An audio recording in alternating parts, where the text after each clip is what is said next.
Good afternoon, dear children. So here, let us start with continuation of this chapter, the sentence. I hope that you have watched the previous videos, understood that, so that now you can relate to what is being explained over here, right?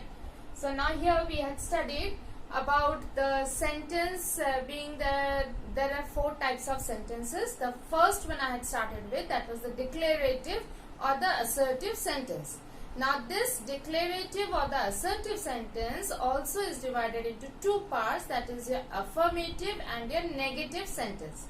So affirmative sentences means all those positive sentences, whereas negative, as the word suggests itself, that it is a negative sentence where we add no, not, never, no one, none. So these words, when they are included in the sentence, then it becomes your negative sentence. Now here we were doing with that what are the rules of framing those negative sentences, right? The first one we had already done, that was when we are having the be form of the verb or the have form of the verb, that time where to place the negative word, that is not, okay? Like we place it here, she is not feeling well, okay? So now here is your helping verb. Now this is your main verb and here we place the not, right? Now suppose if the sentence, we have the sentence like this, she is good in studies, right? Now in this type of sentence, I do not have the main verb. I am only having the helping verb or the auxiliary verb. Now where do I place not? So I will be placing not after my helping verb. So here she is not good in studies, right? So that means in both the cases I see that I am placing it after the helping verb. So here also when there is no main verb, but still I will be placing my not after the helping verb. She is not good in studies. Now here I have the main verb, but still here again she is not feeling well. So that means after my helping verb only I will place not, right? Then here this is the second point also I have explained here, that is when you are having a helping verb and the main verb, where do I place not?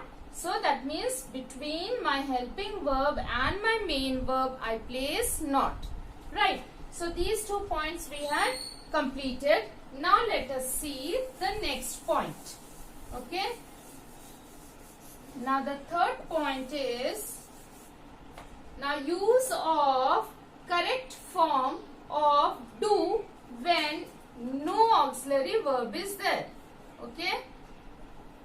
We have to use the correct form of do when there is no auxiliary verb. Now here you see, Mrs. Ghosh does not teach art.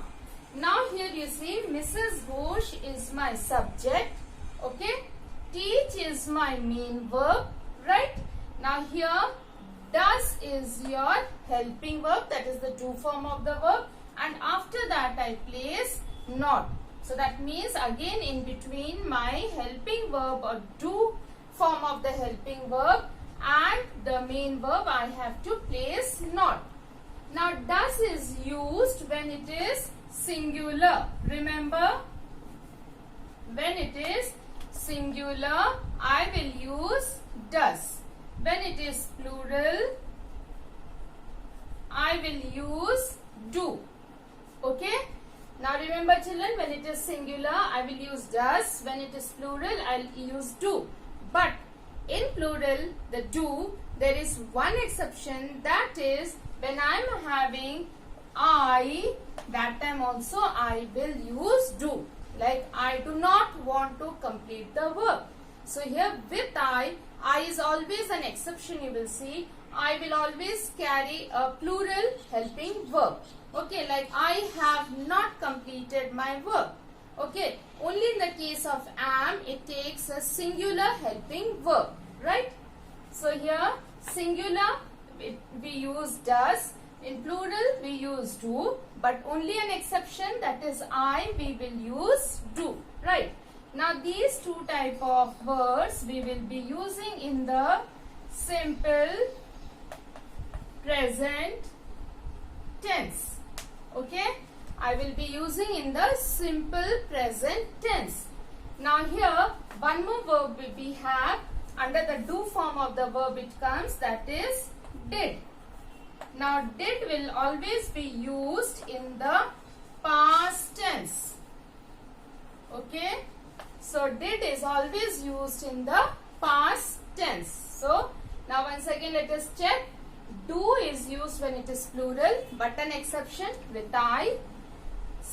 Does is used with singular, and these two are used when it is simple present tense.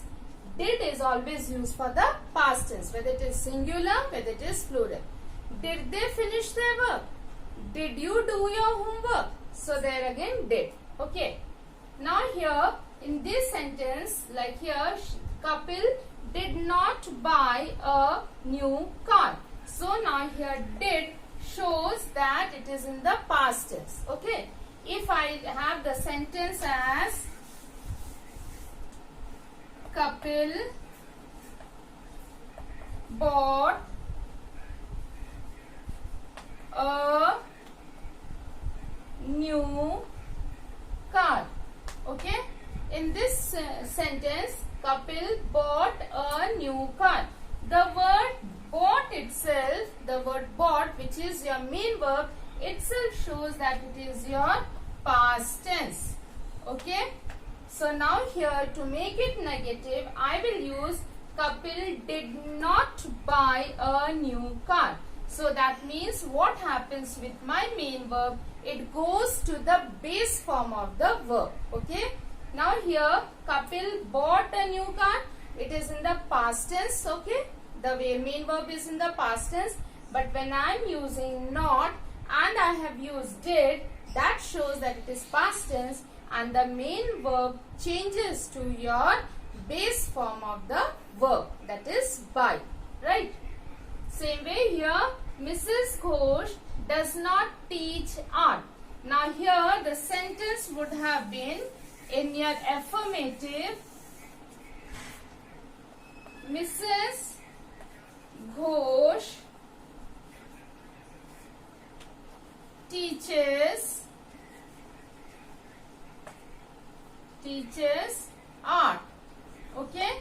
Now the word teaches shows that it is in your simple present tense. Now you are changing it, when you are making it negative, you are changing that Mrs. Ghosh does not teach art. Again the word teaches, it becomes to your base form of the verb, that is your teach, right? So these rules we have to remember when we are framing these type of sentences, right? So now that was your third rule. Now let us come to the fourth rule. Now the fourth rule says that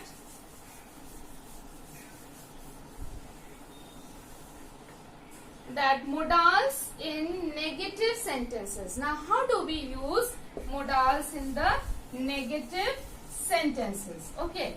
Now children, you remember the modals as can, will, could, shall, etc. Okay. Now let us frame with these words we will be framing. Okay. She can play well. Okay. This is my affirmative sentence or my positive sentence. Now I will change this into your negative sentence. Okay. So where do I place not? So she cannot play well. So that means between my modal and my main verb. Okay. Between my modal and my main verb, I will use not. Right. But children, remember that when we are writing the word cannot, so it should be together. Okay. It should be together, cannot. Right. Then again, let me again go with the next sentence, okay? He will reach by 5 p.m. Okay? He will reach by 5 p.m. Now let us make it negative. So, he will not reach by 5 p.m. Right? So that means again after my modal and before my main verb I will be using the negative word, that is not. Okay? So this is how we frame the negative sentences under your declarative sentence. Okay? Now let us go again the kinds of sentences that we were doing. If you remember, first one was declarative, which we completed just now. Now second is your imperative sentences. Okay? Now what are these imperative sentences? Now imperative sentences are again divided into two. One is your order or command, and the other one is your request. Okay? Now order or command, that means when you are commanding, shut the door. So that is your order also. So shut the door, that is sit down, that's a command. Okay? So here these type of sentences when we are using shut the door. Okay? Stop playing. Stop playing. Okay? Now these type of sentences when we have, so that means what happens in this, we do not have a subject written over here. Okay? Shut the door. So we do not have a subject. So it is understood that shut the door is referring to you. Okay? If you want, you can put, when I ask, though you will not put in this sentence, but if in an exam I ask you, what is the who is the subject over here, or what is the subject over here, so you can write here subject as you. Okay? So you is generally referred to these type of sentences as the subject. So that means you shut the door, but we do not say that you. Okay? So we always order as shut the door, or we say stop playing, come here, go there. So these type of commands when we are giving, we are not mentioning the subject, right? So it is understood the subject will be you. Then we have the next one as request. Now here request means whenever you are requesting someone in a polite way, of course you are doing that. So at that time we use the word please. Okay? Please shut the door. Right? Please shut the door.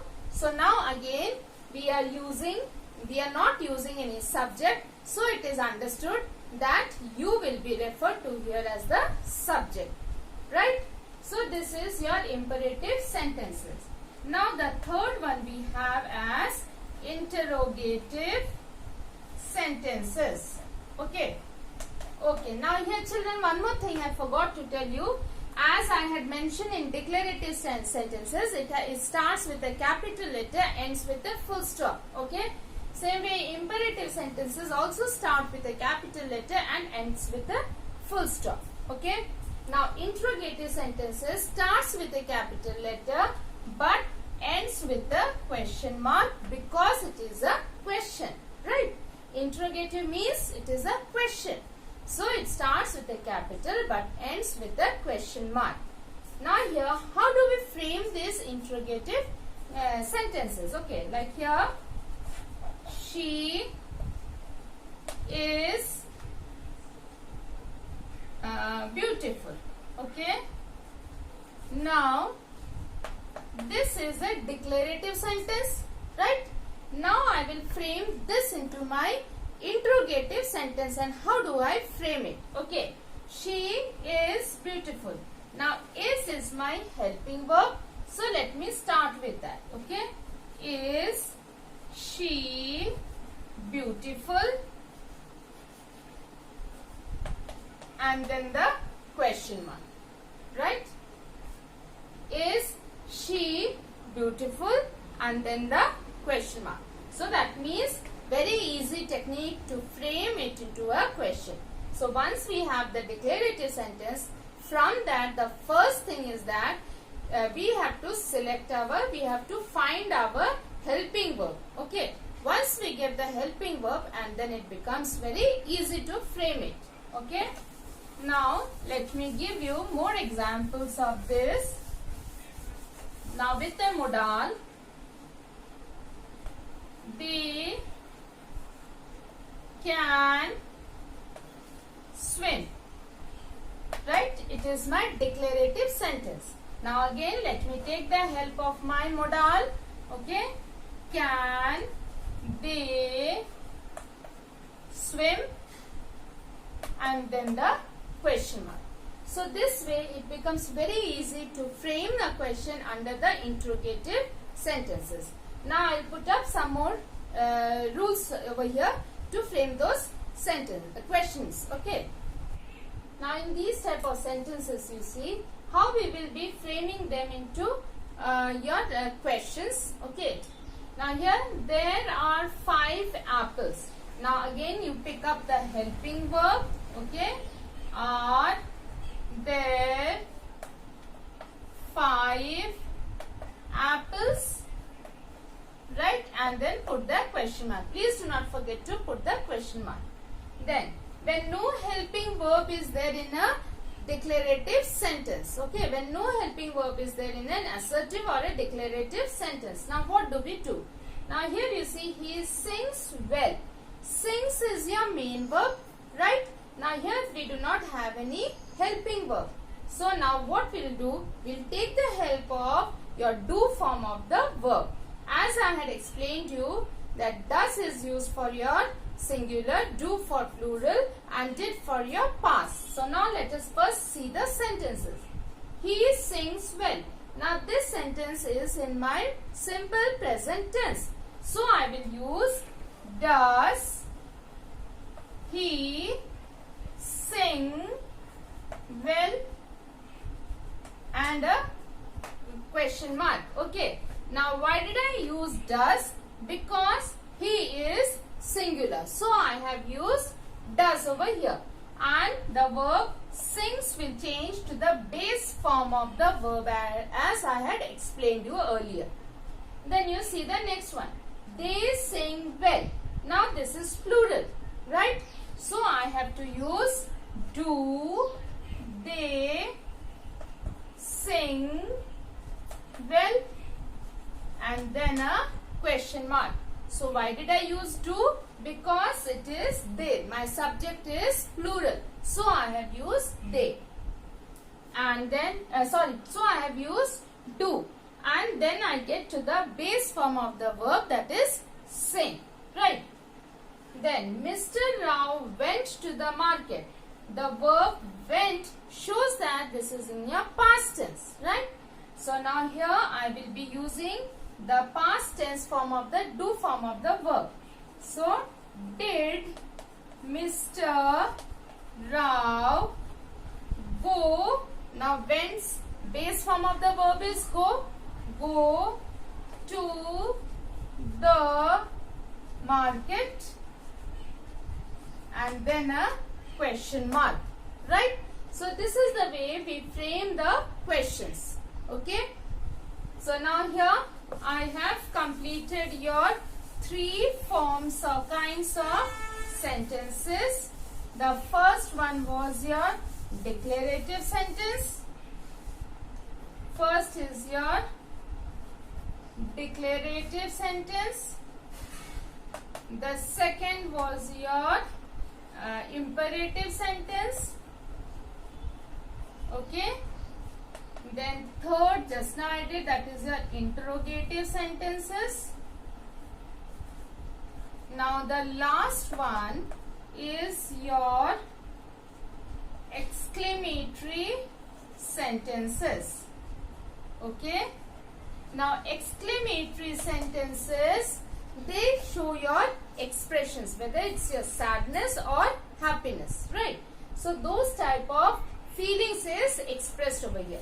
So at the end of the sentence, we put the exclamatory sign. Okay.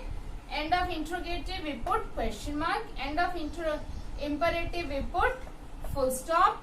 End of declarative also, we put full stop. Okay. Now here in the exclamatory sentences, we have some exclamatory words like alas, that is used for sadness. So we can put after alas also we can put the exclamatory sign and then continue with our sentence. Then where we have happiness, so we can hurrah. So those type of words express that is happiness. Okay. So there again we can use hurrah, and after that only we can put the exclamatory sign. So those words are, they exhibit that this is my feeling of sadness or happiness. So but do remember, so the scenery is so beautiful, so that is again exclamatory sentence, we will put the exclamatory sign. Okay. So now here these are the 4 type of sentences which I have completed, and so please children go through your book, and I am sure it's very easy chapter, you can understand it well. Okay. So thank you and have a wonderful day.